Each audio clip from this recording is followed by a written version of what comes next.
तो आज हम पढ़ने वाले हैं पॉलिटिकल का पहला टॉपिक, ठीक है।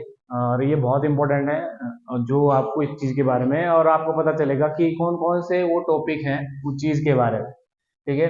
तो आपको ये हिस्ट्री में भी है और पॉलिटिकल में भी, मॉडर्न हिस्ट्री में भी मिलेगा और आपके ये पॉलिटिकल में मिलेगा। यानी कि ईस्ट इंडिया कंपनी ने हमें संविधान कैसे सिखाया है, सीधे सिंपल शब्दों में ये है, ठीक है। ये सारी चीजें हैं, तो उसी के बारे में हम डिस्कस करने वाले हैं। आपको पता होगा कि बक्सर की लड़ाई के बाद भारत पर ऑफिशियल रूप से राज कर लिया था, ठीक है। ऑफिशियल रूप से राज कर लिया था ईस्ट इंडिया कंपनी ने।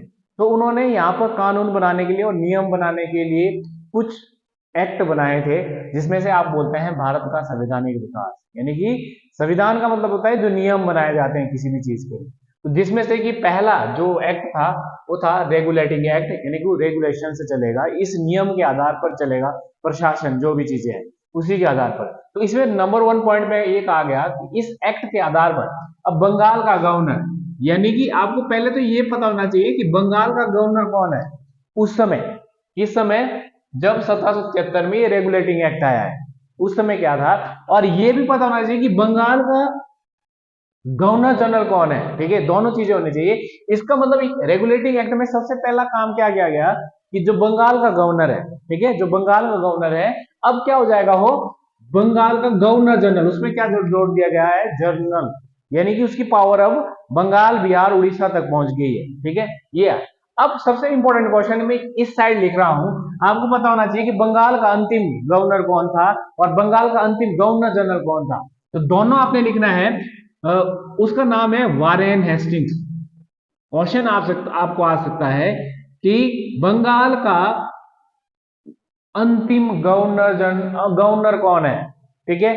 या उसका ये शासन भी ले सकते हैं, जब ये अंतिम गवर्नर था तो 1772 से लेकर 1774 तक ये क्या था, बंगाल का अंतिम गवर्नर, ठीक है। ये आपको पता होना चाहिए। अगर आपसे ये पूछा जाए, ठीक है, कि बंगाल का अंतिम गवर्नर जनरल कौन था, यानी अंतिम गवर्नर जनरल जो मैंने वहां अंडरलाइन किया है वो भी वही होगा, बट कार्यकाल आपने चेंज करना है, ठीक है। वारेन जो हेस्टिंग्स है उसका कार्यकाल लिखेंगे आप 1774 से लेकर 1785। इसका मतलब ये है कि जो रेगुलेटिंग एक्ट है इसमें ये कहा गया कि जो बंगाल का गवर्नर है उसकी पावर को बढ़ा दिया जाएगा। गवर्नर जनरल मीन्स जो आज राष्ट्रपति बोलता है वही है ये, ठीक है। तो वो सारी चीजें इसमें नंबर 1 पॉइंट ये है। दूसरा पॉइंट ये है कि इस एक्ट के आधार पर जो गवर्नर जनरल यानी जो परिषद है, ये इसके 4 सदस्य थे, मतलब इससे पहले 3 सदस्य थे, इसके 4 नियुक्त किए गए। और जिसमें से जो मैंने लिखा है John Clavering, John Monson, Philip Francis और रिचर्ड बारवे, ये 4 बंदे थे, प्लस पांचवा था आपका वारेन हेस्टिंग्स। ये 5 बंदे शासन चलाते थे, ठीक है, इस चीज के बारे में। अब इनको देख रेख के लिए आप ये कह सकते हो, तीसरा जो पॉइंट आप देख रहे हैं इसमें कोर्ट ऑफ डायरेक्टर्स, इसका मतलब है इनकी देखभाल के लिए, इनकी नजर, जैसे आप बोलते हैं ना मान लीजिए प्रधानमंत्री होता है, तो प्रधानमंत्री के अंडर होता है मंत्रिपरिषद, ठीक है, तो उसी के इर्द गिर्द तो एक तरफ से वही बंदा है कोर्ट ऑफ डायरेक्टर, जो उनकी देख रेख करता था, जिसमें बहुत सारे और मंत्री भी होते थे, मतलब जो इसकी हेल्प करते थे, एक तरफ से ये कह सकते हो आप, ठीक है। तो कोर्ट ऑफ डायरेक्टर नियुक्त किया गया, ठीक है। ये आपको डायरेक्टर्स जो चीजें हैं वो नियुक्त की गई, एक परिषद नियुक्त की गई है। उसके बाद रेगुलेटिंग एक्ट के आधार पर, इसी एक्ट के आधार पर अगला चेंज क्या कर दिया गया कि रेगुलेटरी एक्ट के आधार पर कलकत्ता में, वेरी वेरी इंपॉर्टेंट है ये, एग्जाम के लिए बहुत इंपॉर्टेंट है, ठीक है, ये आपने याद रखना है, ये बहुत इंपॉर्टेंट है। कलकत्ता में 1774 में सर्वोच्च न्यायालय की स्थापना की गई। इसका मतलब है आज कहां पे है सर्वोच्च न्यायालय, दिल्ली में, ठीक है। पर उस समय 1774 में जब बना ये, तो ये कहां बना था, कलकत्ता में, ठीक है। तो इसे आपको बताना है। अब आपसे पूछा जाए कि ये सर्वोच्च न्यायालय की स्थापना की गई, जब सर्वोच्च न्यायालय तो कोई मुख्य न्यायाधीश तो होना चाहिए, है ना, ऐसे थोड़ी नहीं चलेगा सर्वोच्च न्यायालय, ठीक है।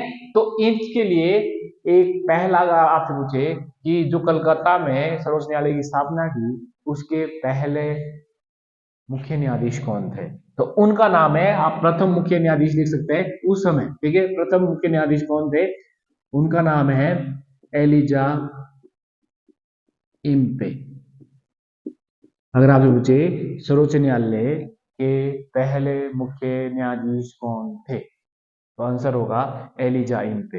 ठीक है, इसके साथ और 3 अन्य न्यायाधीश हैं, जैसे कि आज टोटल कितने हैं, 34 टोटल सदस्य है, जिसमें 33 अन्य न्यायाधीश है और एक है आपका मुख्य न्यायाधीश। ठीक है, जो आपने आज BR गवई सुना होगा।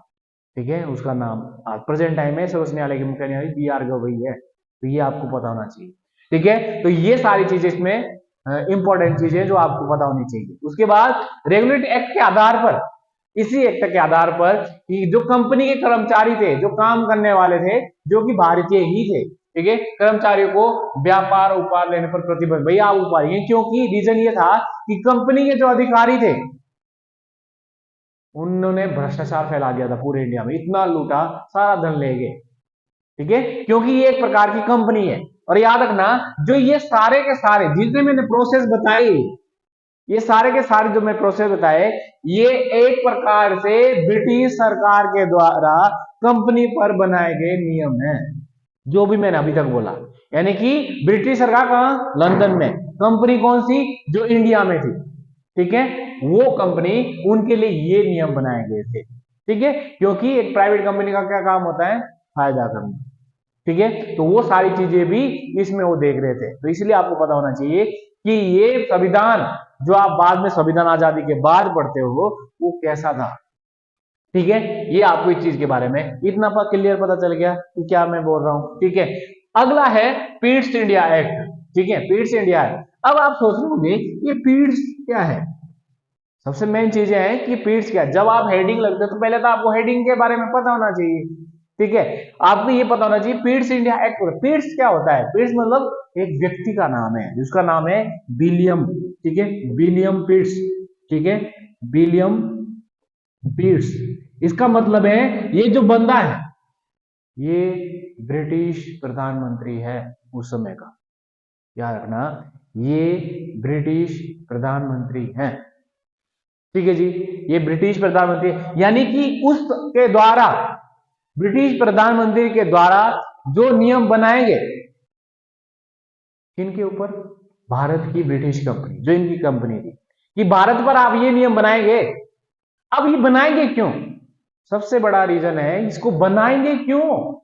रीजन इसलिए कि जो प्राइवेट कंपनियां थी उन्होंने भारत पर बहुत ज्यादा अत्याचार कर लिए थे, बहुत ज्यादा अत्याचार, इनकी ये धन लूटने लग गया। और बदनाम कौन होगी, जहां की वो कंपनी यानी कि ब्रिटिश सरकार, अंग्रेजों है ना, उसी चीज के लिए। तो उस चीज के लिए अब उन्होंने बोला कि तुम तो ज्यादा हो गए भाई, ये क्या हो गया गड़बड़ काम, तो बेइज्जती हमारी कर, खा तुम रहे और बेइज्जती हमारी कर रहे हैं, है ना, क्यों ना तुम्हारा ही सुपड़ा साफ कर दें। ये सारी चीजें, तो ये चीज के लिए जैसे सब करते ना, तो पैसा नाम मेरा बदनाम, मजे तुम करो। ठीक है, ये सारी चीजें हैं। तो क्या क्या कि इस एक्ट का उद्देश्य ये था कि ब्रिटिश संसद का कंपनी पर अत्यधिक प्रभाव डालना, क्योंकि वो भ्रष्टाचार फैला रहे हैं भाई, प्रभाव डालना कि रहने दे, तेने बहुत कमा लिया, यही बोलना चाह रहा है ये लाइन। ठीक है, तो ये सारी चीजें, यानी ब्रिटिश संसद कौन, जो लंदन में बैठी है, तो वो बोलेगी कि रहने दे अब, ठीक है, आपने बहुत लूट लिया है। ठीक है, उस चीज के बारे में ये बात कर रहा है। उसके बाद इस एक्ट के सदस्य, क्योंकि ध्यान से सुनना, मैं आपको जो मैं अंडरलाइन गोल करूंगा ना, समझ लो आप स्टोरी समझ जाएंगे मैं बोलना क्या चाह रहा हूं। जो कोर्ट ऑफ डायरेक्टर है ना, और आपका गवर्नर जनरल था, यानी जो गवर्नर जनरल था, इन दोनों ने भ्रष्टाचार फैलाना शुरू कर दिया था। ठीक है, अब ब्रिटिश संसद इनके लिए नियम बनाएंगे कि भाई तुम तो दोनों ही है, एक बंदा मैंने उसको संभालने के लिए भेजा, तू भी इसको साफ कर गया काम। तो उन्होंने क्या किया, उन्होंने एक और परिषद बना दी कि दोनों को देखना आपने, वो उसका क्या नाम था, बोर्ड ऑफ कंट्रोल, यानी कि इन दिनों को कंट्रोल करना। ठीक है, ये सारी चीजें, तो उसके लिए नियुक्त किया गया। ये जो सारा भारत के प्रशासन के बारे में निरीक्षण देखेगा, भाई कौन खा रहा, कौन लूट रहा है। ठीक है, उस चीज के बारे में। ठीक है, तो ये सारी चीजें इस एक्ट के द्वारा द्वैत शासन प्रणाली की शुरुआत हुई। दो शासन क्यों, एक तो जो आपका 1773 में आया, एक वो, और दूसरा जो अभी आया 1780 में। ठीक है, यानी ये दोनों चीजें, एक देखेगा राजनीतिक अधिकार देखेगा, राजनीति, इंडिया के राजनीति के बारे में, और एक देखेगा व्यापारिक के बारे में। ठीक है जी।